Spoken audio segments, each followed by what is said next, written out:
Somi please मेरी जान, मेरी बात सुनो। निगार घर भर में उसके आगे पीछे फिरती रही तो थक के सोफे पे जा बैठी।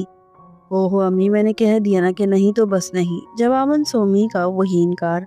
अगर कोई वजह भी तो हो, वो हफ्ता भर से उसका घेराव किए हुई थी। उनकी कलीग आसिया दुरानी का इकलौता बेटा शारिक, और ये रिश्ता इतना परफेक्ट था कि दिल किसी तो और इनकार पर आमादा न था। बताया तो है मुझे मास्टर्स करना है और बस, उसका लहजा था। निगार आखिरकार हार गई तो सर पकड़ के बैठ गई। मास्टर्स का कीड़ा उसके दिमाग में इस्लामाबाद से लौटकर ही कुल बुलाया था, वरना इससे पहले तो ऐसे कोई इरादे सामने नहीं आए थे। वो बीए के बाद से ही उसके ब्याह के लिए कोशा थी। निगार बैठकर उस घड़ी को कोसती जब उनकी भूली बिसरी नंद सोलत को जाने कैसे उनकी याद आसत आई। सोलत का इकलौता बेटा मोइज बहन की शादी का दावतनामा आया तो साथ निगार के लिए रिटर्न टिकट भी था। निगार की लेक्चरशिप, घर भर की जिम्मेदारी का बार और फिर जोड़ों की तकलीफ को इस्लामाबाद की खुली आबो हवा कहाँ रास आती। सबसे बढ़ के सोलत से उनकी अनबन रहती थी। सच तो ये था कि इस भूले वट के बुलावे पे लब्बैक कहने को उनका दिल ही आमादा न था। उन्होंने बेबकी की कड़ी धूप सहते ही औलाद परवान चढ़ाई थी। तब कौन था जो इस कड़ी मुसाफत में उनका साथ देता। सारे नाम निहाद रिश्ते गफलत की नींद पड़े सोते रहे, और जब वक्त सुख की छाँव में सस्ताने का आया तो ये भूला हुआ रिश्ता जाग पड़ा था। अब उनसे कौन पूछता कि अपने मुकद्दर के आज़ार दूसरे कहाँ समेटते हैं। अपना दुख तो बस अपना ही दुख होता है। खुद उन्होंने भी तो हर रास्ता वास्ता अपनी खुददारी के नाम पे ख़त्म किए रखा था, और उन सबके लिए घमंडी कहलाई। तभी उन्होंने मोइस के हमरा सोमी को भेज दिया था, जो इन दिनों बीए के पेपर्स देकर तकरीबन फारिग ही थी, और शायद यहीं आकर वो मात खा गई। सोमी ने वहां जाके लौट के जब मास्टर्स की जिद पकड़ी तो इससे 1 इंच हटने को तैयार न थी। और ये तो सोमी के बाद उसकी अजीज़ जान सहेली ताबिंदा ही जानती थी कि उस इनकार की असल वजह क्या थी। निगार जब हार जाती तो ताबिंदा का गहराव करती, या तो उसे आमादा करो या इनकार की वजह मालूम करो। और ताबिंदा ही जानती थी कि उसके इनकार की बड़ी वजह मुइज़ और सिर्फ मुइज़ है, जिसके पास उसके लिए बस एक ही जुमला था, तुम शराब के ताक़ुब में ज़िंदगी को दाव पे मत लगाओ। ताबिंदा, कम से कम तुम तो ऐसा ना कहो। सोमी प्लीज आंटी के लिए सोचो, उन्होंने अपनी औलाद के लिए कुछ ख्वाब देखे हैं और उनकी ताबीर पाने का अब वक्त है। तो तुम दीवार खड़ी कर रही हो, और अपने दिल का क्या करूं जो किसी और के लिए आमादा ही नहीं। ताबिंदा से बढ़कर कौन वाकिफ था कि उसकी जिंदगी किन कड़े हालात की तस्वीर थी। बाप से महरूमी, माँ की लेक्चरशिप की बदौलत घर में भी कॉलेज जैसा माहौल बंधा रहता। उन्होंने ऐसा कड़ा मिजाज ना पाया होता तो अलग बात थी, मगर माशरे में तन तनहा 3 बच्चों के साथ सरवाइव करना, यही कड़ापन ज़ाती ज़िंदगी का भी जुज़ था। सो उसने अब तक की ज़िंदगी में इस मोहब्बत के लम्स पाया ही कब था। ऐसे में किसी का मामूली सा अल्तफ़ात, तवज्जो, अहमियत दिए जाना उसके दिल की दुनिया बदल गया था तो अजब क्या था। खैर यहाँ तक भी दुरुस्त था, मगर मुइज़ ने अगर उसे आस का कोई जुगनू, मोहब्बत का कोई फूल थमाया होता तब तो बात बनती थी। मगर उसे एक तरफा मोहब्बत की लाहासिल मसाफत, बिना किसी उम्मीद के इस शानदार रिश्ते को मुस्तरद करना हिमाकत नहीं तो और क्या कहलाती। मगर ये एक यकीन था जो उसके अंदर पंजे गाड़ के बैठ गया था।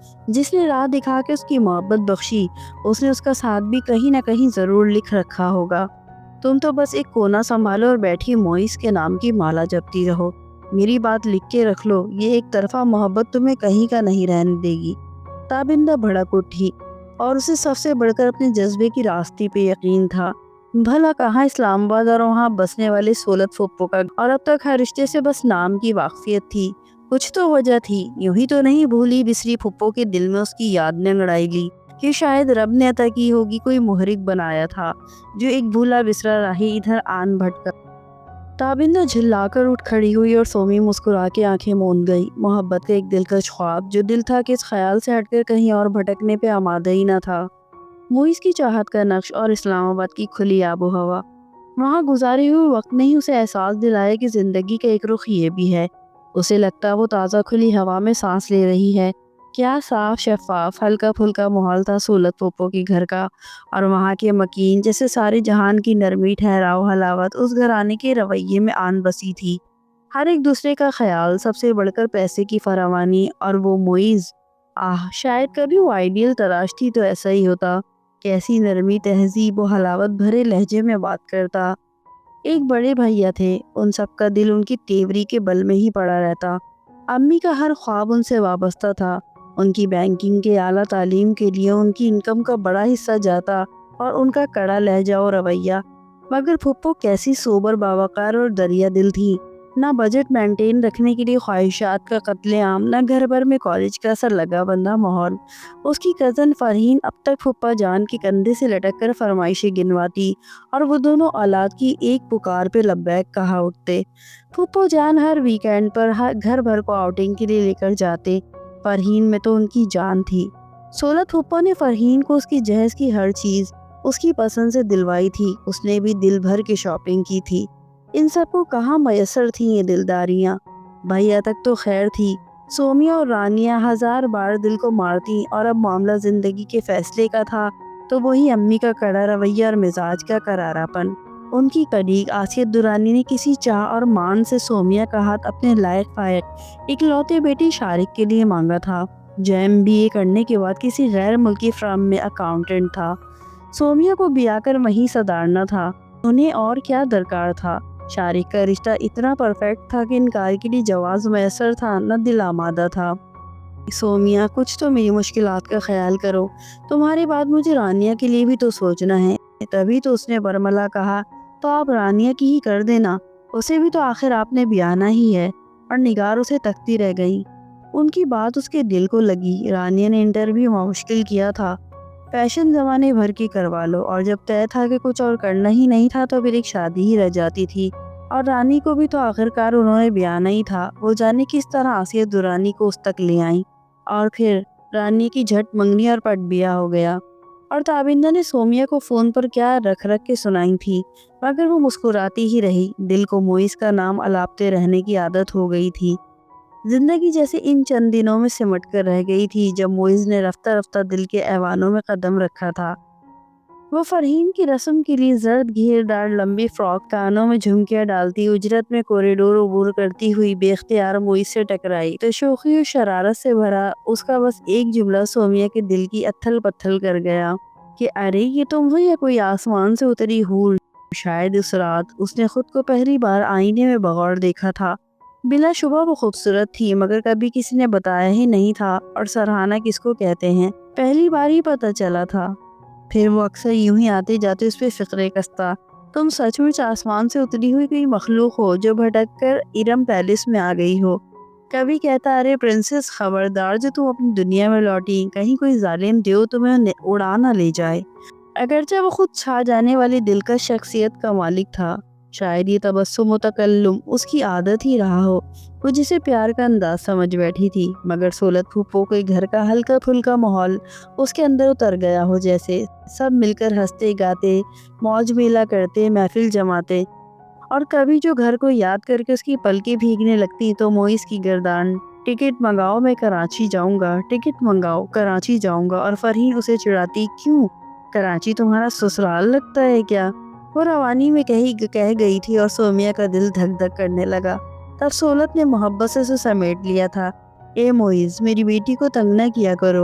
اور وہ سوچتی کہ اتنا عرصہ ان محبتوں سے دور رہ کر انہوں نے خسارہ ہی اٹھایا تھا، کیونکہ وہ سب ان لوگوں کو امی کے دکھائے گئے آئینے میں دیکھتے رہے۔ پھوپھو تھیں تو وہ جان مارنے کو تیار، پھوپھا جان نرمی شفقت کا پیکر، اور موئز و فرحین کا تو ذکر ہی کیا، وہ سب پل پل اس کی خیر گیری کرتے، اس کی فیلنگز کی پرواہ کرتے۔ سب سے بڑھ کر موئز جو ساتھ چلتا دل کہتا یا تو وقت تھم جائے یا مسافت طویل ہو جائے۔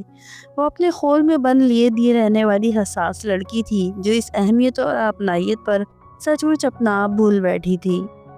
رانیہ کے سدھارنے کے بعد اس نے ماسٹرز کے لیے ایڈمیشن لے لیا تھا، اور وہی ہر رشتے پر اس کا انکار، اور یہ کہاں ممکن تھا کہ تپش محبت کی ہو اور آنچ موئز تک نہ پہنچتی۔ بلا شبہ وہ ایک بھرپور جوان لڑکی تھی جس کے ساتھ اس کی زندگی کو مکمل کر دیتا، تو اس بار شادی کے ذکر پر اس نے سومیا کا نام ماں کے سامنے رکھ دیا، اور شاید یہیں سے سارا بگاڑ پیدا ہوا۔ نگار نے کبھی سسرال کو منہ نہ لگایا تو ان پر گھمنڈی کی مہر لگی ہوئی تھی۔ نند بھاوج کے مزاج کہاں ملتے تھے، یہ رشتہ ایک عذاب بن جاتا۔ نگار کو سسرال کو چھو کر آتی ہوئی ہوا تک سے بیر تھا، تو سولت بھی کون سا ان کے سامنے جھولی پھیلانے پہ آمادہ تھی۔ سوہار اس کا مقدر تھی، سولت نے اس کے لیے من پسند بہو کے خواب سجا رکھے تھے۔ وہ छाँट कर मोइस के लिए हम पल्ला घराने से बहू लेकर आई थी और सोमी के अंदर दूर दूर तक जैसे कुछ टूट के बिखरता चला गया था। उसके ख्वाब, ख्वाहिश और मोइस की संगत, उसकी मोहब्बत जैसे हर एहसास पर हावी होकर रह गई थी। उसके लबों पर एक चुप की मोहर लग गई थी और फिर हर रिश्ते पर बिला वजह इनकार उसका जवाब बन गया। जब वो नहीं तो कोई नहीं, ये उसके दिल का अटल फैसला था। ये वो वक्त था जब भैया अम्मी के हर ख्वाब को कुचल कर अपनी कलीग सायमा से शादी पे तुले थे। अम्मी की रिटायरमेंट सर पे खड़ी थी, घर घर की जिम्मेदारी का भार अब भैया को ही उठाना था। सो निगार को मानना ही पड़ा और सायमा का मिजाज अलामानुल हफीज। बहुत कम वक्तों में उसने सुप्तीन को सबसे दूर कर दिया था, पर सुप्तीन के सुधारने के बाद ही उसने लेक्चरशिप के लिए अप्लाई किया था। मगर निगार को एक चुप लग गई थी। सुप्तीन ने उनका हर ख्वाब तोड़ दिया था। उन्होंने हर औलाद के लिए कुछ ख्वाब देखे थे जो सब मुँह चढ़ा गए। वो ससुराल के लिए घमंडी थी तो दुनिया के लिए साइको बन गई।